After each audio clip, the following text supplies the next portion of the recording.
Yeah.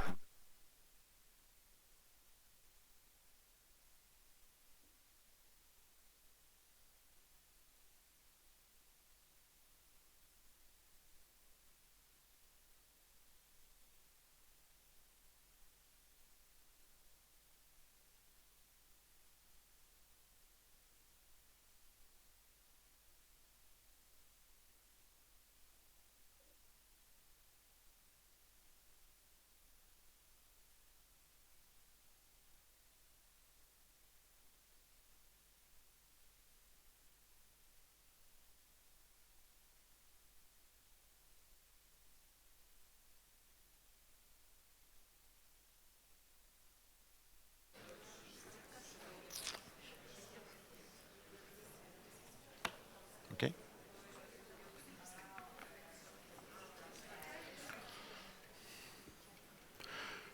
Okay. Are we ready to start? Uh, it's really nice to see all of you here, and very much welcome to this conference on business opportunities under the Green Deal. I'll start with the boring stuff, some practicalities. We are obliged to do that. So, emergency exits. Actually, we have two ways out, I think. There's this way, following the green signs, or this way. This door is also an emergency exit. Hopefully, we will not need to use any of them, so it should be fine. Restrooms you will find outside and to the left down the corridor.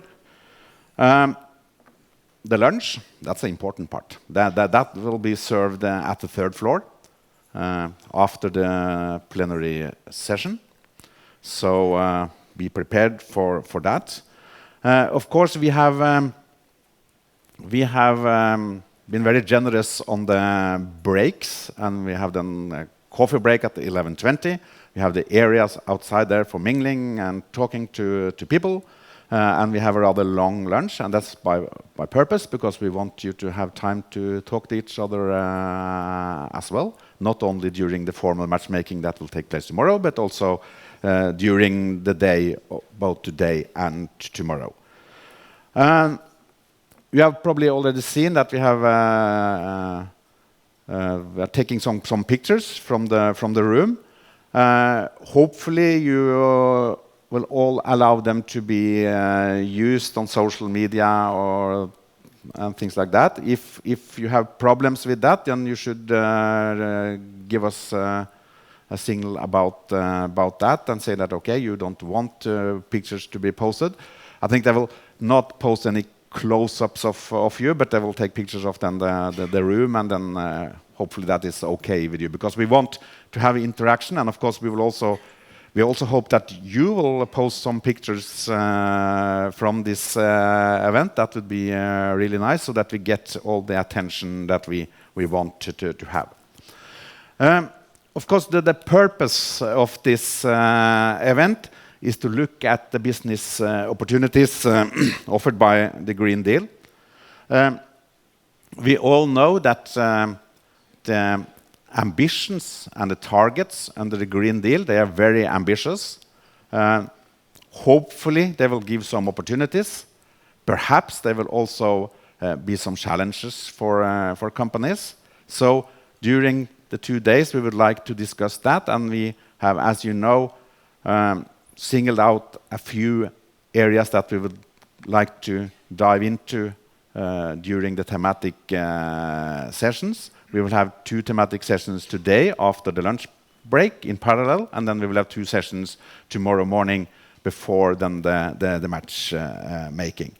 You know that the goals, 55% reduction of CO2 in 2030 compared with 1990. That's very ambitious, because if you look at the numbers today, we have only reached about half of that, reached 30% of something in the EU from 1990 until today. The rest will then be from now until 2030, and that's really ambitious. And of course, also the target on then the share of renewable energy in the energy mix is really, really ambitious. But we will come back to that and discuss. The matchmaking tomorrow is an important part of the event. Hopefully, more or less all of you are registered in the B2Match platform.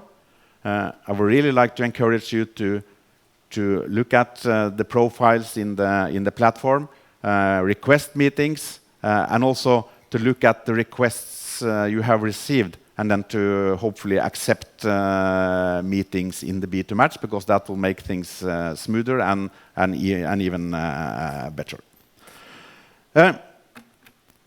I don't know if you noticed that this meeting room is called Shakespeare. That, of course, calls for a Shakespeare quote. And I was looking at what would be then the perfect Shakespeare quote for the topic of this conference. So first I thought about to be or not to be, but that's too obvious. And it's a little bit too dramatic as well, because that's life and death, or death. And that's too dramatic. And then I thought about maybe, okay, we're talking about the green agenda. The part of the green agenda is, of course, to apply the precautionary principle. Okay, so then Shakespeare once said, better 3 hours late than 3 hours early than 1 minute late. Okay, but it's not very good. So I thought, okay, maybe we'll find another one. And actually, in Hamlet, Shakespeare has a quote kind of asking for action. It said, suit the action to the word, and the word to the action. And that's kind of, if you translate it into some kind of street language, it will be then not only talk the talk, but walk the walk. I think that I think is the perfect quote for this conference, because we really want to discuss how not only to talk the talk, but to walk the walk. That's important. We will never reach the objectives and the targets of the Green Deal by 2030 if we just continue to talk. We have to walk. So that's why I think that's the perfect Shakespeare quote for this. We have got a lot of attention for this conference, even from Brussels.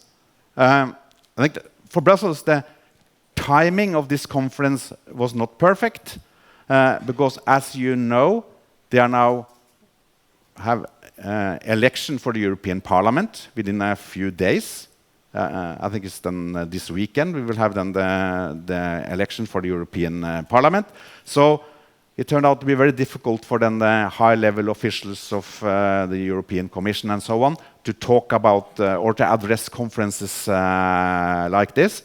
But we got a lot of attention, as I said, and actually now we will then get video greetings from the European Commissioner for Innovation, Research, Culture, Education and Youth. A lot of responsibility she has. And that's Miss Iliana Ivanova. She's Bulgarian, of course. She is the European Commissioner, and she will now address this conference. So please run the video. Dear distinguished guests, ladies and gentlemen, it is a pleasure to address you at this important conference on the contribution of the business sector to the green transition. We are at an important juncture in our collective journey towards a sustainable future. At the European level, we have set a bold and ambitious roadmap to transform our economies, societies, and environments for the better. This can bring many benefits, from creating new opportunities for innovation, investment, and green jobs, to improving our health and well-being. And research and innovation are key enablers to achieve these objectives. That is precisely why our Horizon Europe program invests at least 35% of its nearly 96 billion euro budget into climate action.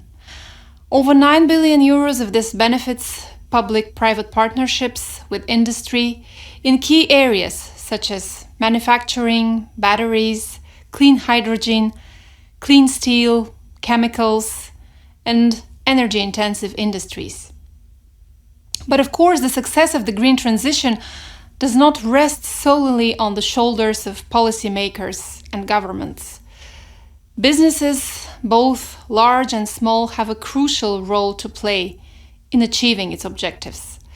First and foremost, businesses can embrace sustainability as a guiding principle in their operations.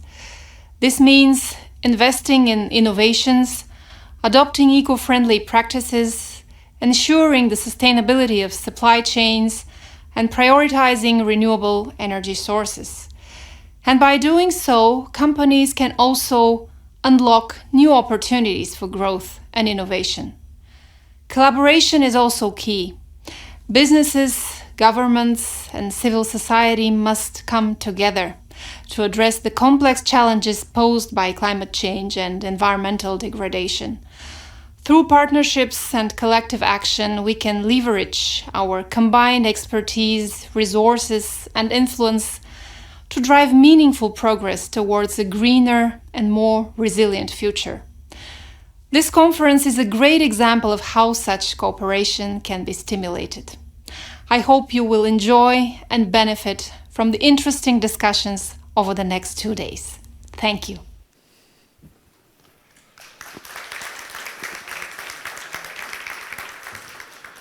So, thank you very much to Brussels. As you know, at least one of the most important tasks of a moderator is to keep track of time. We asked for 3 minutes from the European Commissioner. She clocked in that 2 minutes and 47 seconds. That's the kind of discipline we would like to see from all speakers during the next 2 days. So she was perfect. So we now expect all other speakers to be perfect as well. So that's a good start. Now we're turning, as most of you know, I'm representing Innovation Norway. And we at Innovation Norway, we are really proud of all the work we do within the EEA Norway grants, because the EEA Norway grants is the platform for this conference. We are working in many countries. We are working as the operator in Bulgaria, Romania, Greece, and Croatia.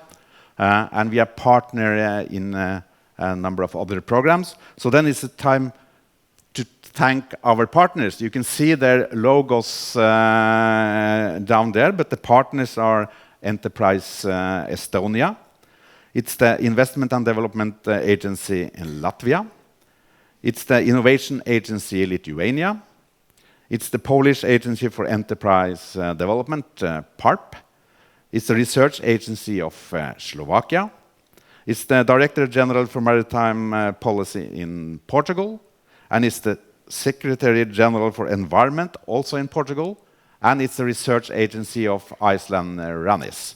So we have a lot of good partners that we are working together with to make this conference a good platform for discussions. But as I said, Innovation Norway, we are proud of taking part in this. So now it's my pleasure to introduce our Senior Vice President, Elisabeth Svanholm Meyer. She will welcome you on behalf of Innovation Norway. Thanks.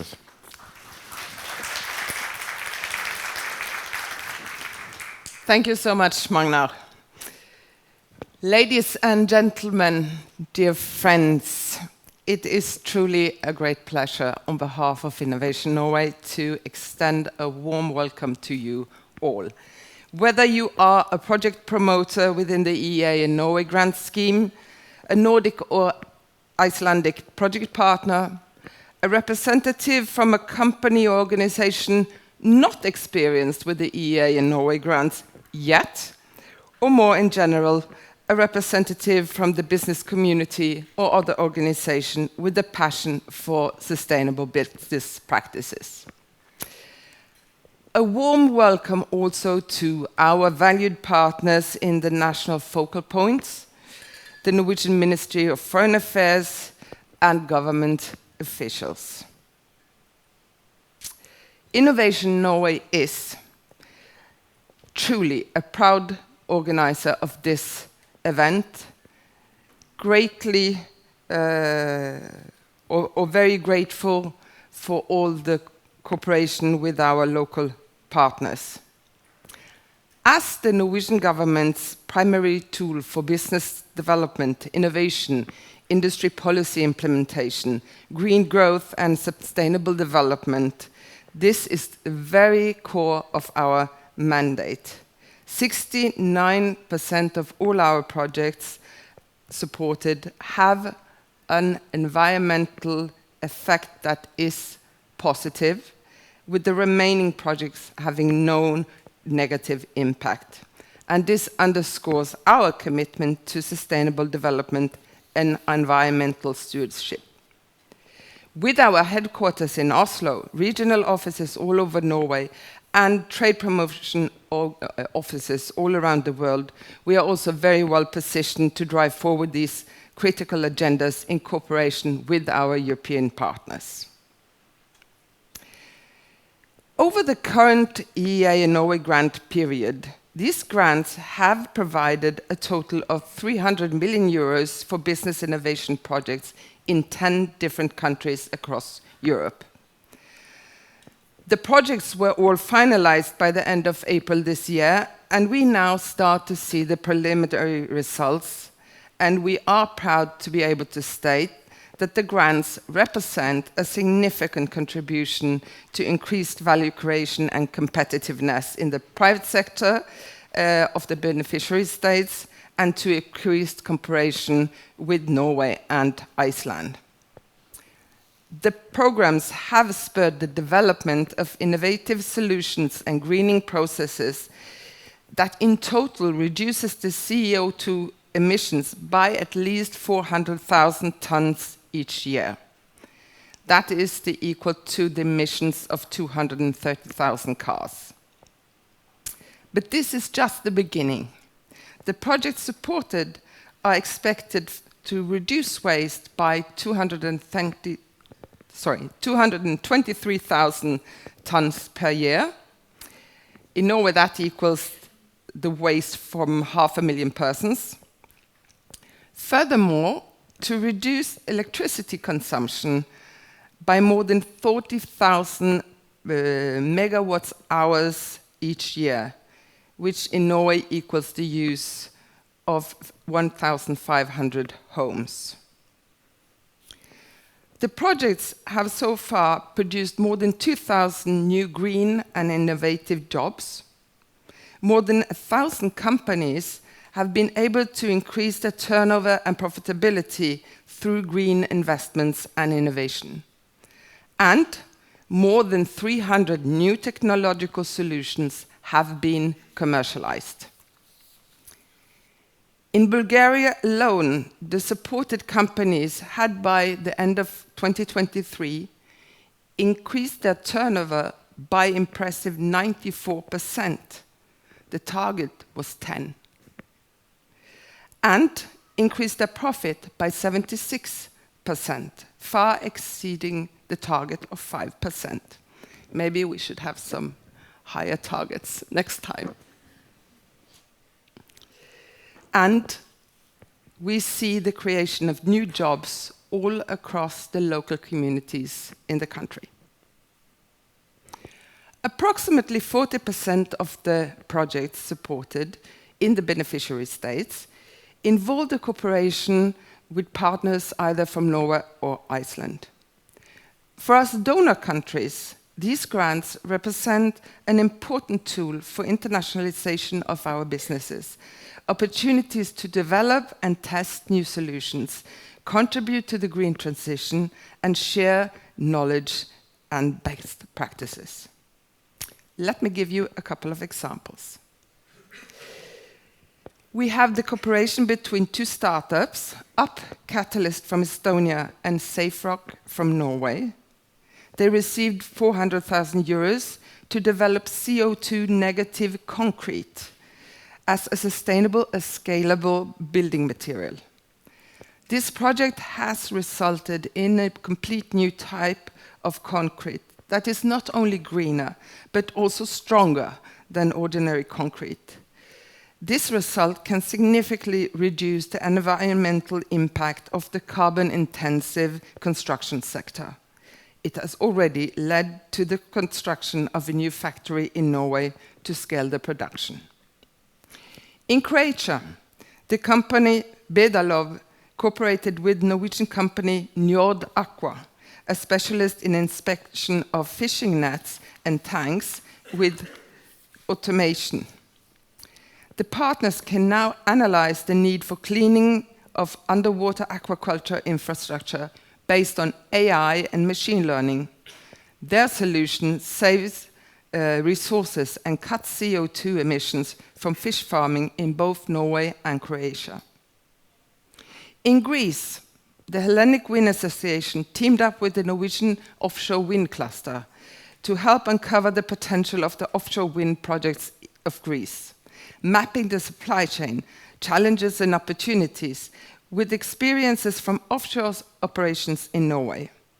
As a result, Norwegian and Greek companies have now signed an MOU on floating offshore wind projects.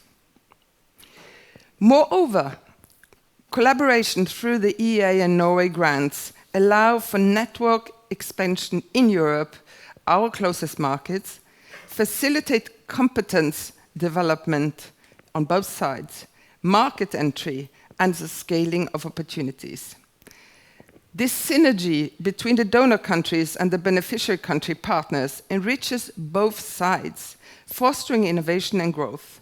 Not surprisingly, many beneficiaries report to us that the value of the partnerships is even higher than the value of the grants themselves. The EU Green Deal represents a unique opportunity for businesses to lead the way towards a sustainable future. By embracing sustainability, investing in innovation, ensuring supply chain sustainability, and fostering cooperation, businesses can not only contribute to achieving the Green Deal's objective, but also position themselves in the transition to a carbon-neutral economy. We believe that the EEA and Norway grants provide essential opportunities for our businesses to contribute to the Green Deal. These grants foster the cooperation and innovation, crucial elements for addressing the significant challenges Europe faces today. By working together, we can build a stronger, more resilient Europe, ready to tackle the environmental, geopolitical, and economical challenges ahead. The programming period, or the next 7-year programming period of the EEA and Norway grants has been agreed between the EU and the EEA countries, and hopefully will enter in force soon. We know that the green transition is a priority sector and that green business innovation will be an important area of support. Innovation Norway aims to be involved. We believe the opportunities for Norwegian businesses to cooperate with European partners is more important than ever. But in order to cooperate, we first need to meet. And with today's event, we hope to facilitate meetings, discussions, and networking. That may again be the start of new partnerships for the upcoming programming period. Cooperation is key to discover the solutions to the significant challenges we face. I look forward to our discussions and wish you all the best with your networking efforts. Thank you.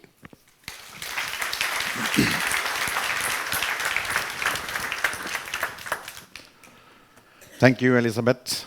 I think we are ready to dive a little bit more into the details of the Green Deal. And to help us with that, we have Ms. Storenitsa Rosinova.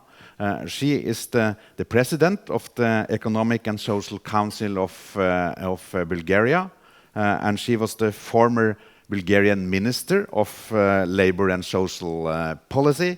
And she has a lot of experience with funding schemes and international cooperation. So we are really looking forward to hear a little bit more about your take on the Green Deal. Please. Thank you very much, Mr. Odelin, and welcome to Sofia of all our international guests. It's my real pleasure to be here with you today because I think this type of events and conferences as opportunities for people to talk and to negotiate is one of the key factors, all the ambitious goals that Europe has put and the world has put in the coming years are going to happen. I think the conference is very timely because right now, in just a few days, Europe will go through a very dynamic European elections, and these elections and the new European Commissions and the new European Parliament are key for the future of Europe and how Europe would further continue to meet the challenges, to use the opportunities, and to be the continent with the biggest social model in all the world, I would say.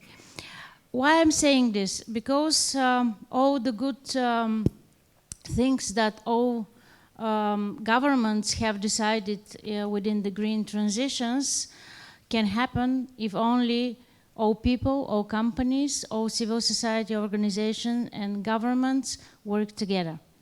The Bulgarian Economic and Social Council is the only consultative body in Bulgaria that consists of Bulgarian employers, unions, and civil society organizations. We don't have government representatives with us, and we are directly working with the national parliament. And for the last 20 years, in all important for the country economic and social challenges, the Council has expressed its clear opinion. And what is more important for this Council is that we work in consensus, which means that if there is opinion, if there is analysis or resolution that the Council provides to the national parliament, government or presidency, it means that it is the common voice of all the groups of society. That's why when we started our mandate almost 3 years ago, we set 3 priorities. All our work to be in the contribution, Bulgarian to be more green, more digital and more social. In the last 2 years, we have more than 12 or 13 different opinions, analyses, statements on the European legal agenda on the green transition, on all national legal agenda, all strategic documents, which means that the voice of Bulgarian citizens through their everyday working life, being either employer or worker or activists in an organization, should be heard by the national government and the national parliament. And we can say that in many cases our voice is heard.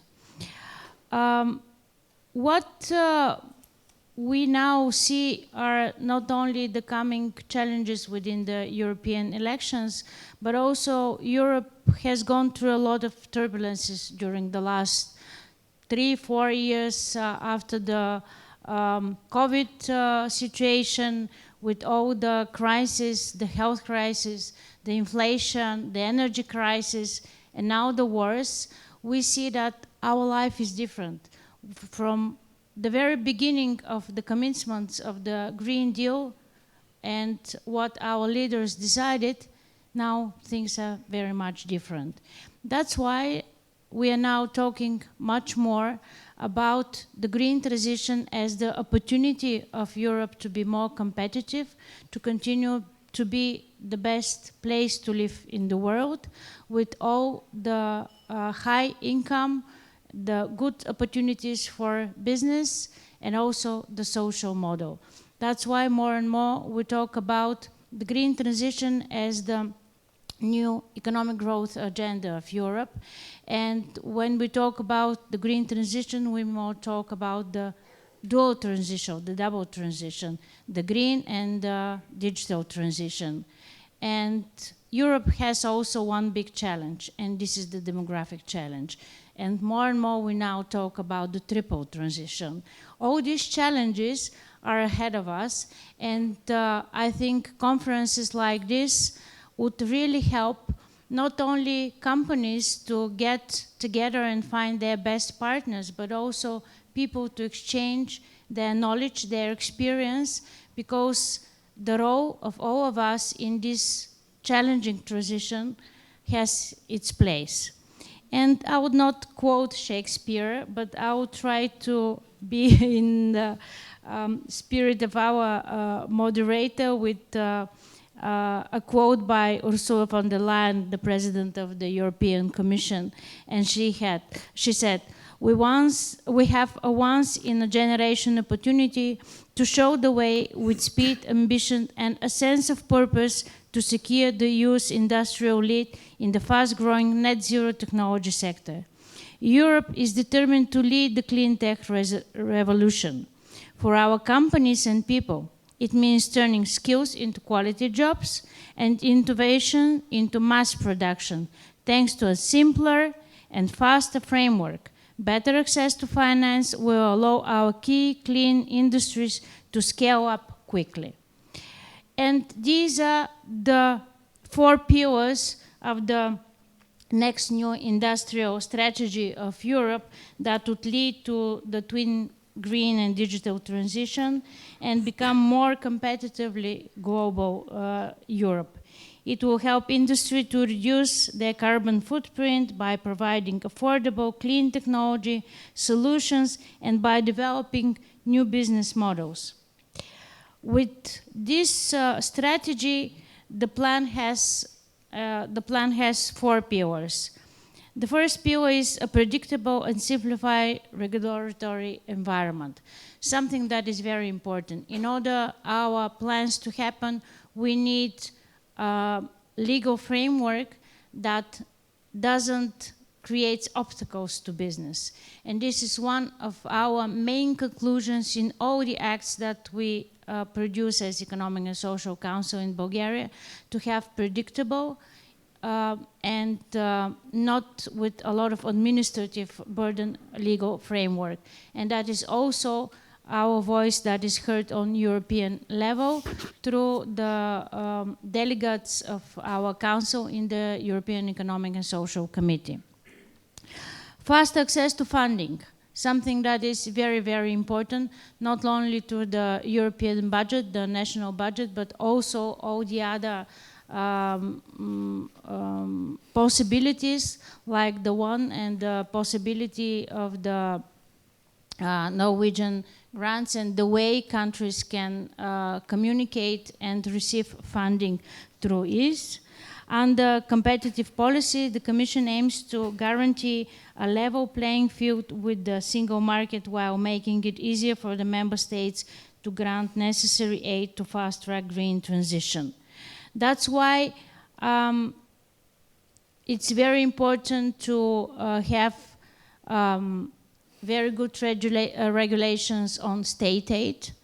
And that's why, as I mentioned in the very beginning, it's very important for all of us European, what would be the next European Parliament, because they are the ones who would continue to build on and to form the funding opportunities and the next European budget.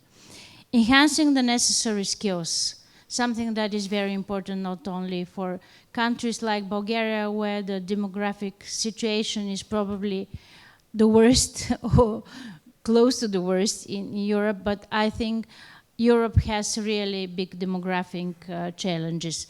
And that's why in order to have people who are adaptable to all these transitions, it's very important not only the business to work together between different member states, but also to work very well with educational institutions in order to build the working force and the skills of people that is adaptable to the next challenges. Right now, the people and the children who start school doesn't know what would be the profession that they would work to. So they should be resilient to all these changes and to really find the best opportunities in their future. And the fourth pillar is facilitating open and fair trade, something that is very important in order to give good background of the initiatives and the innovations and the support that governments should make in order to facilitate all these initiatives and to really enhance the further negotiations for free trade agreements. I will put some small emphasis on two very important statements that the Bulgarian Economic and Social Council has prepared during the last year. And one of them is very much focused on small and medium-sized enterprises. Last year, we made an analysis on what are the difficulties and what is the preparedness and readiness of Bulgarian small and medium-sized companies for the green transition. And this is something that might be very interesting for all international partners, because although there is a good legal background and although there is funding opportunities, and in everyday life we see a lot of good examples where small business companies can use the opportunities of the financial portfolios that banks or EU funding or different donors provide, still the technological level of Bulgarian companies is very low, one in the lowest of Europe, and also they experience very much difficulties in order to have and obtain their long-term perspective. So this opinion can be found on our website, but I would just like to mention several emphases. First, the National Council really insists on immediate and targeted short-term support for small and medium-sized companies to essential to boost their economic recovery, because still there are businesses that need to be helped in order to overcome all the crises that have been during the last several years.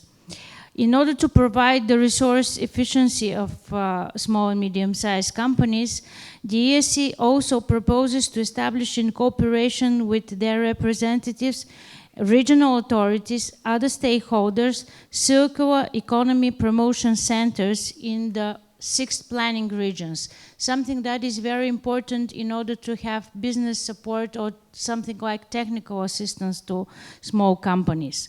Also, we consider it's important to involve representatives of small and medium-sized companies in the preparation of sectoral climate actions roadmap at national level, as well as shaping transition pathways for different business ecosystems. We also recommend that there is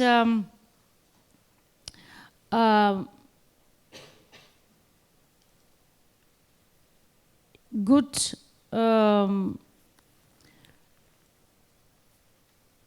plan for the country in order to help small business, with emphasis on skills development, training, and technological transfer. One of the big difficulties for countries like Bulgaria is sometimes the access to innovation technologies, the access to different technologies that can be easily adapted to the national context. And also I would like to put some emphasis on something that we prepared in March this year. This is again a resolution that is in the context of the national strategic documents, because we as the common voice of Bulgarian business unions and civil society organizations thinks that each country should have a separate national just transition plan. not only for the regions that were affected firstly and that could receive funding from the European Union from its dedicated resources, but also to have a national just transition plan that would reflect the common goals and will have clear responsibilities of all government, employers, and workers. Transition need to concentrate efforts and need to be planned and structured in a way that addresses job losses, decent work shortages, inequalities, and sectoral and educational mismatches. And policies must be coherent and balanced and must address the link between climate change, decent work, and sustainable development. And we as a council think that such a plan would create predictability of national businesses, but also of workers, what would be their future, and that would create much more stable conditions for the national transition. I think that all these contributions of what the country might go through the green transition can be found in our website. And I'm really grateful for the support that we have with the national representatives of the Norwegian programs, with also the government. And I'm sure that these 2 days will really give opportunity for many companies to find their best partners, but also to gain the very valuable experience of how innovation can be easily transferred to different parts of Europe, and also how we together can really meet all these challenges that are coming to us with the green, digital, and demographic transitions, because we have the responsibility for our children to live in a far more better and peaceful Europe. Thank you very much.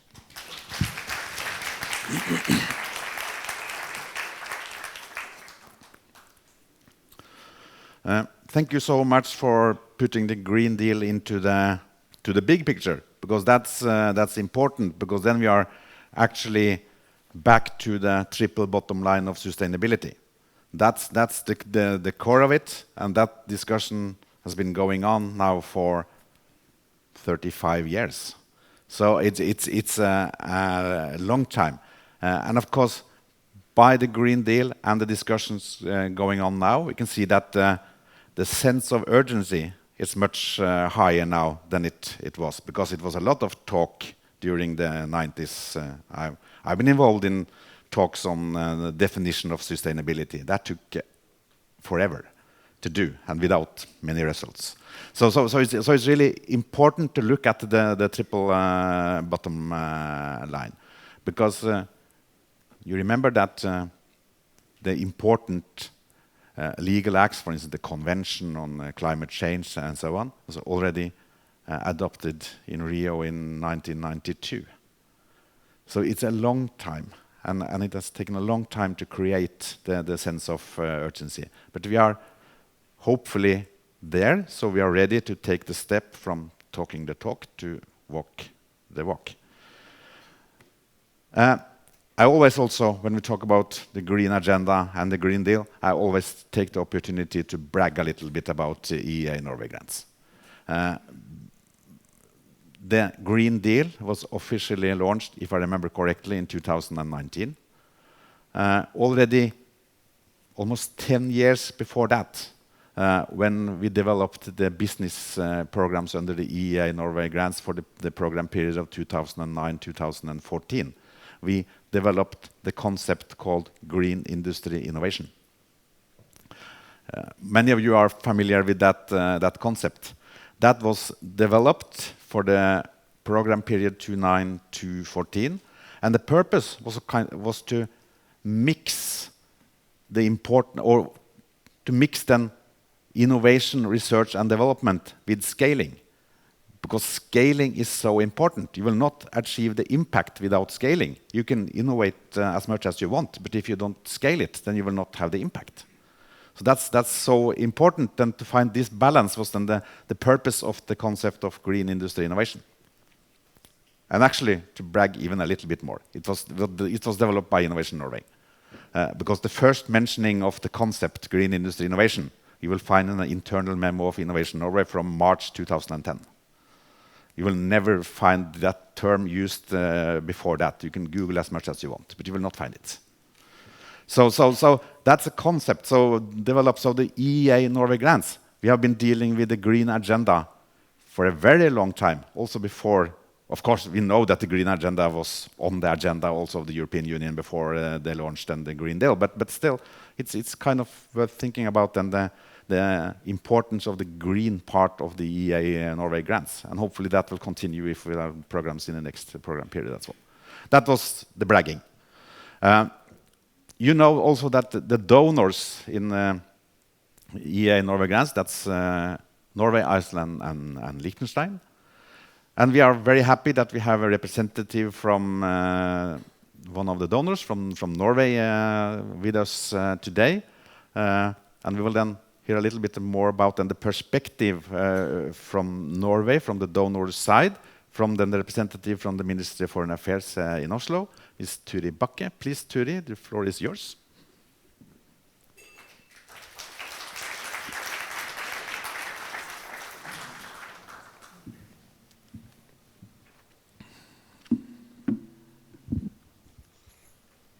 Ladies and gentlemen, partners and friends, it is a great pleasure to be here on behalf, here in beautiful Sofia, on behalf of the Norwegian Ministry of Foreign Affairs.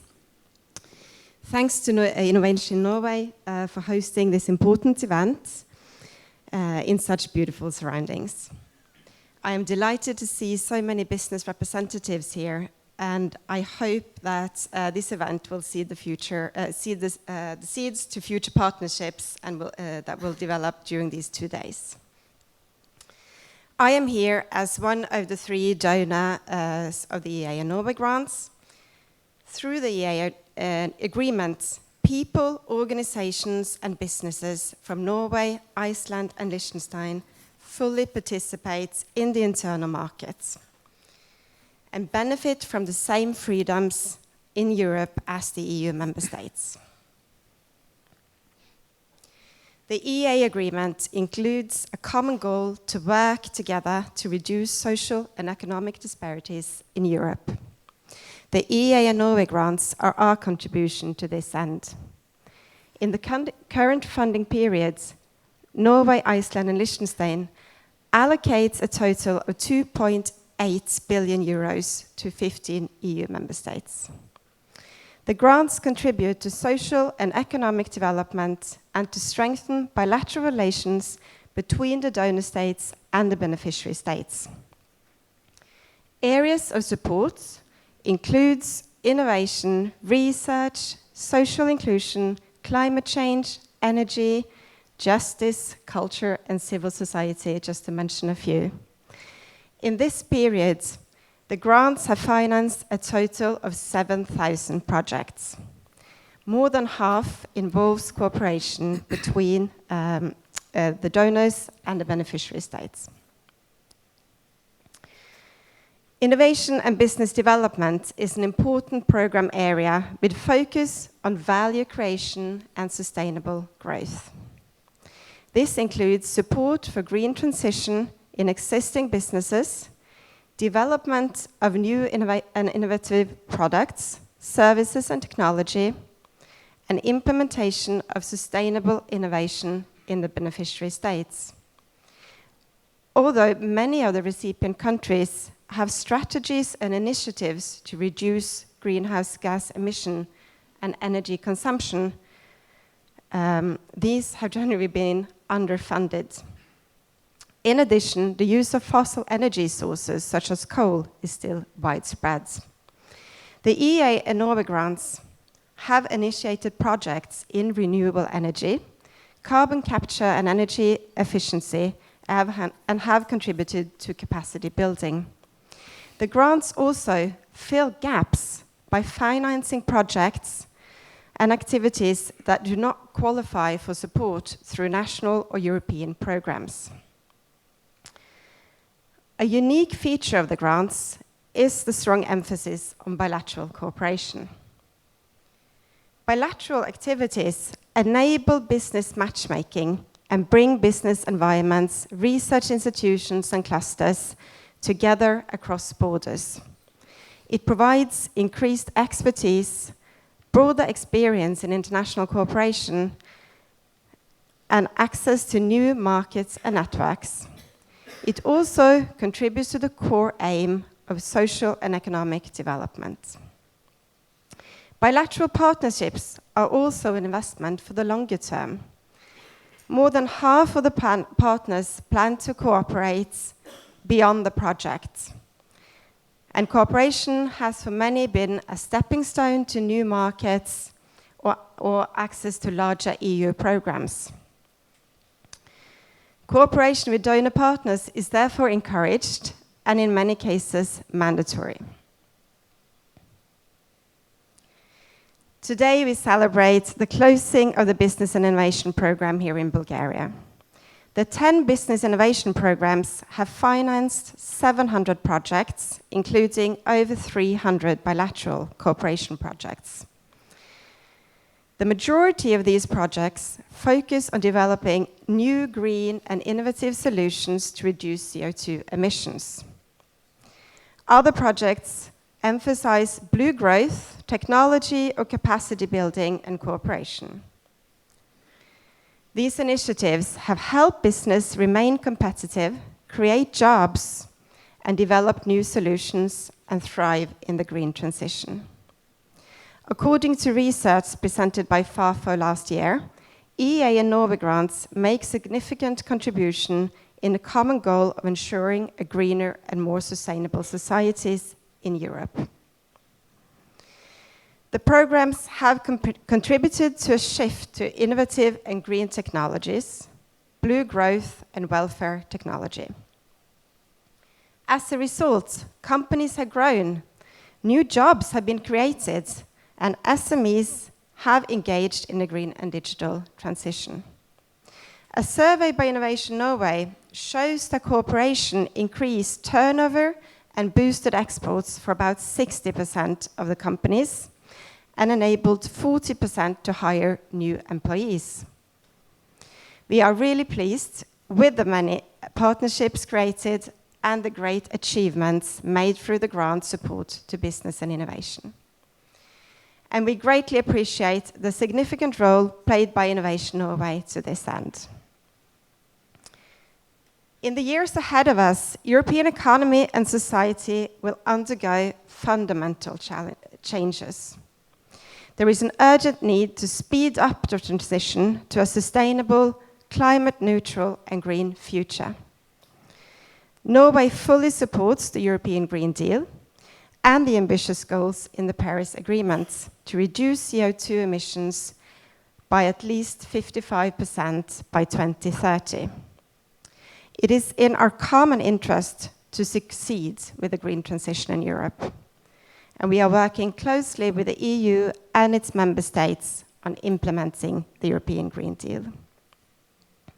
In addition, a Green Alliance has been established by the EU and Norway. It is preparing ground for further cooperation on climate, environment, energy, and industrial transformation.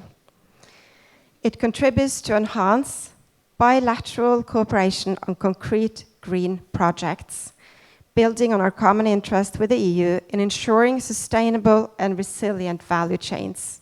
It is instrumental for the green transition. The European Green Deal is not just an environmental strategy, it is the EU's blueprint for growth. While the business innovation programs in the EEA Norway grants predate the European Green Deal, as pointed out by our moderator, their goals align perfectly. They are good for business and they are good for the environment.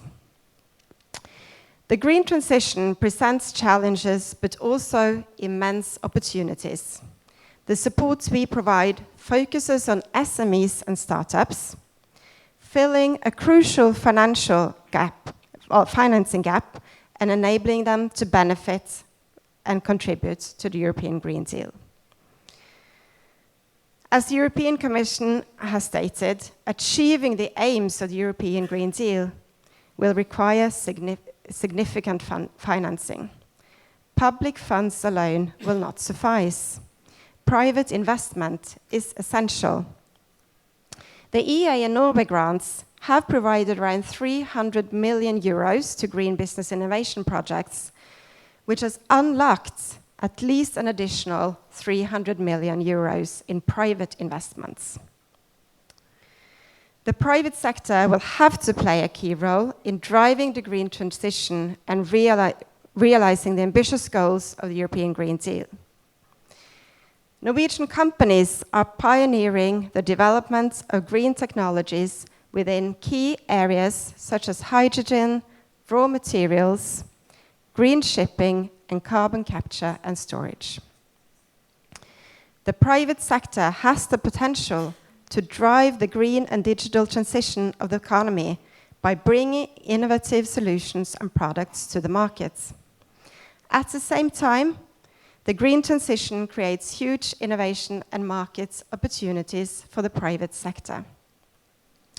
Norwegian and European companies are well placed to promote the solutions needed for the green transition, and we are committed to contributing to its implementation, while also capitalizing on the opportunities it presents. The EA and Norway grants is an important tool to this effort. Climate change is a common challenge. With the EA and Norway grants, institutions, organizations, and private businesses from the donor and the beneficiary states work together to solve these common challenges. For example, the partnership between the Greek company Aldia and the Norwegian company Norwegian Recycling to sort and recycle waste in a greener and more efficient way. They have now completed a recycling plant that sorts and reuses 20,000 tons of waste per year. Another example is MP Energy's project to improve the energy efficiency in public buildings here in Bulgaria. This is good for the climate, it's good for the Bulgarian partners, and it's good for the Norwegian partners. The grants provide valuable learning experience for partners on both sides.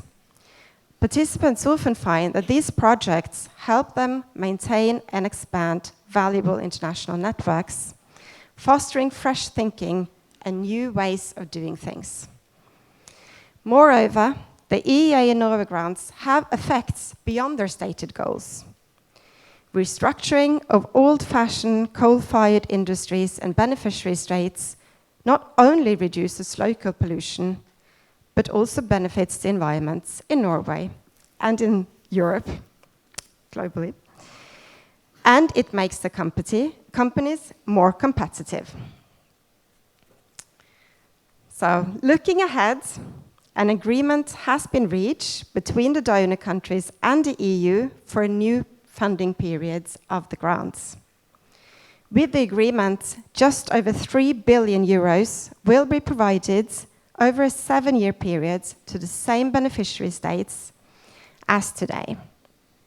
Support for green transition will be one of the 3 main thematic priorities. Focus will be on green and blue growth and value creation. It will support development of new and more sustainable technology, production processes, products, and services. Small and medium-sized enterprises will continue to be the main beneficiaries. In addition to green transition, the other 2 thematic priorities will be democracy, good governance, and human rights, and social inclusion and resilience. Respect for human rights and democracy, including gender equality and non-discrimination, will be a guiding principle for all efforts supported by the grants. What remains now is for the agreement to be formally approved by all 27 EU member states, as well as the parliaments of the 3 donor states. We hope, it must happen this week, but we hope that it will be achieved before summer recess, so fingers crossed. Thank you all for for contributing to the great results achieved during this program period. We look forward to continuing our good cooperation. Thank you.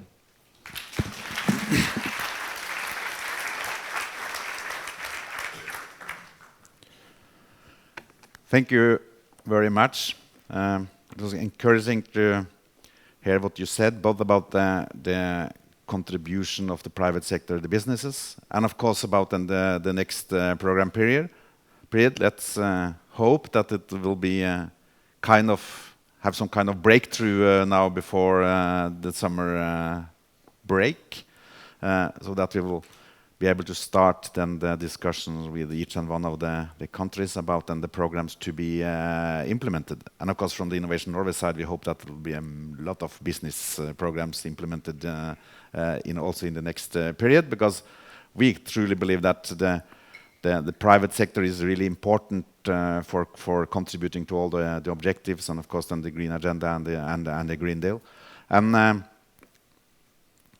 I'm so old that I remember then the discussions back in the 90s, going back to the 90s again. When you get old, you always go back to the old times. I don't know why, but yeah, that's what you do. And the discussion was very, very different, because then the discussion was dominated by maybe the environmental NGOs and so on, and they looked upon the private sector and the companies as some kind of the enemy. They wanted to just do how could we regulate them. That was the focus of then the discussion. They could not see that the private sector and the businesses could contribute and be a part of the solution. So that discussion is much more constructive, in my opinion, now. And I'm coming from the environment side. I used to work in the Ministry of Environment, so I was a part of that kind of way of thinking, probably. And also as a lawyer, it's very tempting to regulate and say that, okay, you have to do this and that. But the discussion is very different. And we will, actually ahead of time now, maybe I was too strict when I said that I would then be moderating